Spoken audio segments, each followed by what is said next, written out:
Defending Human Civilization from Supervolcanic Eruptions. Read all about it. This is from the Jet Propulsion Laboratory, California Institute of Technology.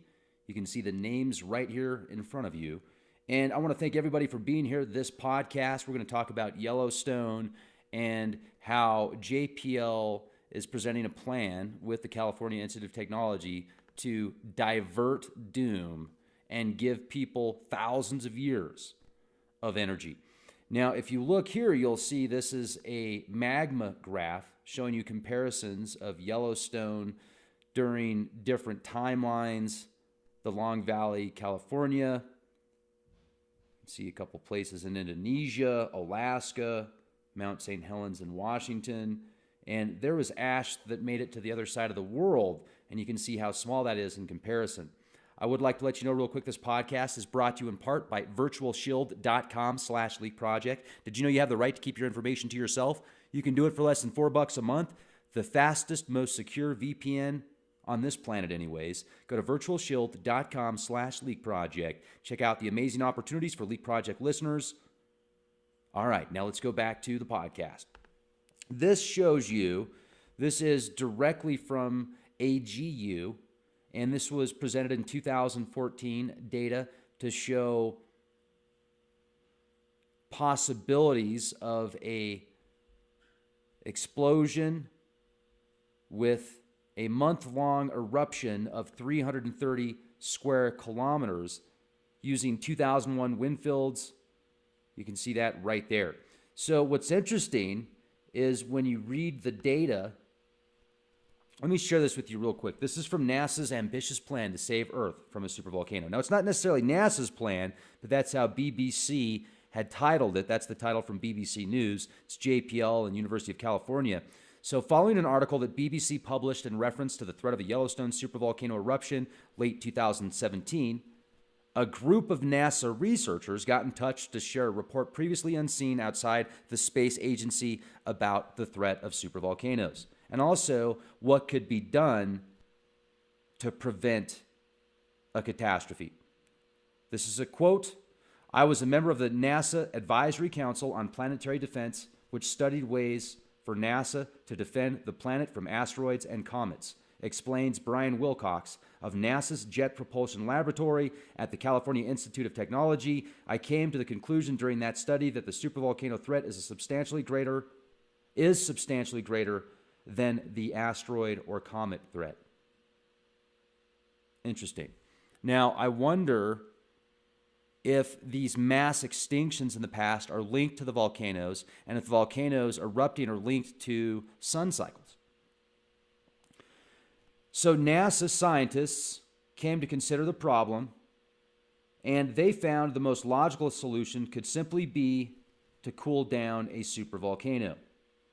Now, obviously, one the size of Yellowstone, a gigantic heat generator is equivalent to approximately 6 industrial power plants. And according to the article, Yellowstone currently leaks about 60 to 70% of the heat that comes up from below into the atmosphere via water, which seeps into the magma chamber through cracks, and then the remainder of it builds up inside of the magma, which enables it to dissolve more and more volatile gases and surrounding rocks. Once the heat reaches a specific threshold, then the explosion takes place. "I came to the conclusion that the supervolcano threat is substantially greater than the asteroid or comet threat," Brian Wilcox, JPL. "But if more of the heat could be extracted, then the supervolcano would never erupt. In theory, NASA estimates that if a 35% increase in heat transfer could be achieved from its magma chamber, Yellowstone would not pose a threat." Now, the question is how? What kind of resources? They're estimating it could cost almost $3.5 billion. And also the amount of materials and water required. Now, let me share with you an article from futurism.com. NASA has a $3.46 billion plan to ensure the Yellowstone supervolcano doesn't erupt. This is based off of that same white paper, which you definitely need to read if you want to, if you have the time. So, NASA has a $3.5 billion plan to ensure the Yellowstone supervolcano doesn't erupt, and bonus, it could provide energy for tens of thousands of years. I'm going to leave the links to all of these articles in the video description box, as well as the link to the white paper from JPL, California Institute, and the Institute of California. So let's go to this real quick from Futurism. Aside from the dangers inherent in any plan to drill into a volcano, the NASA proposal is largely theoretical. No one knows for sure that it would work, and the cost of finding out would be an estimated $3.46 billion. Wilcox doesn't think this cost is insurmountable. However, Yellowstone currently leaks about 6 gigawatts in heat. Brian Wilcox, research at NASA's Jet Propulsion Laboratory, explained to the BBC. Through drilling in this way, it could be used to create a geothermal plant generating electric power at extremely competitive prices at around 10 cents per kilowatt. Then express.co.uk came out with an article in reference to the white paper. Yellowstone eruption would be disaster for humanity and plunge world into volcanic winter. Mr. Cox also said, you would have to give the geothermal companies incentives to drill somewhat deeper and use hotter water than they usually would, but you would pay back your initial investment and get electricity, which can power the surrounding area for a period of potentially tens of thousands of years. And the long-term benefit is that you prevent a future supervolcano eruption, which would devastate humanity. Now, they say if an eruption takes place, that would leave the United States with 74 days of food reserves. Now, also, the Yellowstone Ear Spring Geyser burst back to life on September 15th, a month ago. That was the 4th eruption in 60 years. Then the Steamboat Geyser continues to erupt, and it has seen a lot of activity. It was quite dormant for years. So this Ear Spring Geyser spewed massive streams of boiling hot water, and what it did is it spewed out human litter. The Geological Survey said in a statement, Ear Spring normally is a docile hot pool, and it reached 20 to 30 feet high on the 15th of September, which is a Saturday of this year, 2018. The eruption ejected not only rocks, but also material that had fallen or been thrown into the geyser in years past, like coins, old cans, and other human debris. You can read about that also, express.co.uk.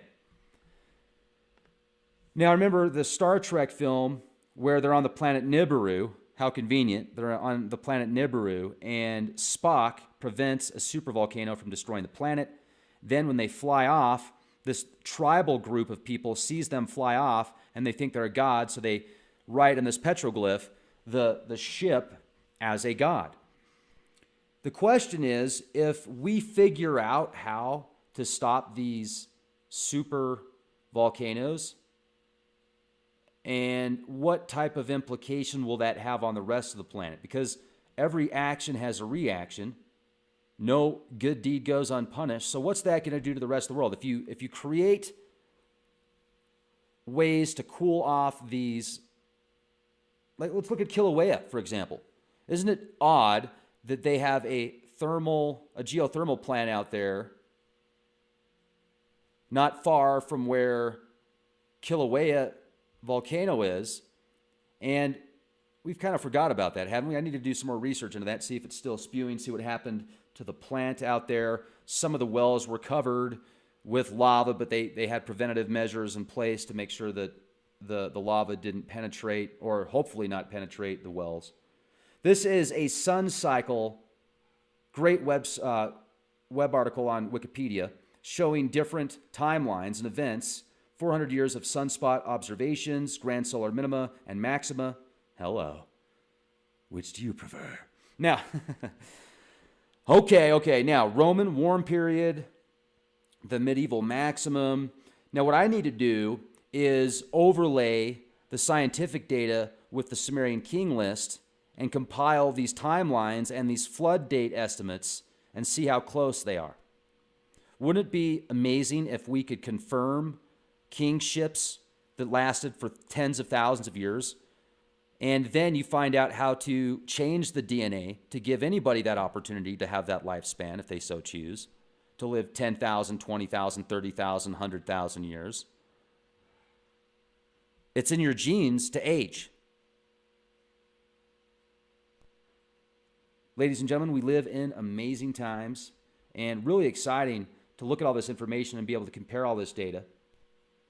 Don't forget to check out the specials at virtualshield.com/leakproject. I think they're doing a special right now that's about $4 a month or less. It's a 66% discount for Leak Project listeners. That way you don't have AI bots sending you news and sending you on these like... That one thing that I wonder about how much news is presented, how much of it is AI derived, and how much of it is it derived to your search habits. So if you're searching Sumerian tablets, could then there be algorithms that could steer the attention away and start putting disinformation in the Sumerian tablet research, like writing entire articles on it?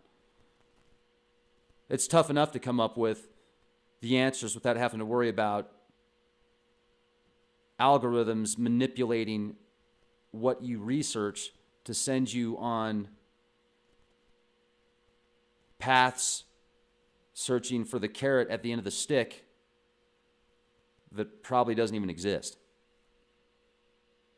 Be excellent to each other, everybody. Also, don't forget to check out leakproject.com. If you go to leakproject.com, you're going to get access to over 2,000 podcasts. Many of these are exclusive to Leak Project, downloadable, streamable, ad-free. It's $10 a month to become a premium member. You can get access to the whole year premium membership for like $60. Don't forget to check out our forums. We have a really cool forums section here. For those of you that are avid bloggers and like to leave very detailed comments in the comments section, check out the forums section. There's some very intelligent people there. We need to get this boosted. It's totally free to sign up there. And there's exclusive specials and opportunities only available at leakproject.com. Be excellent to each other, everybody, and be the change you want to see.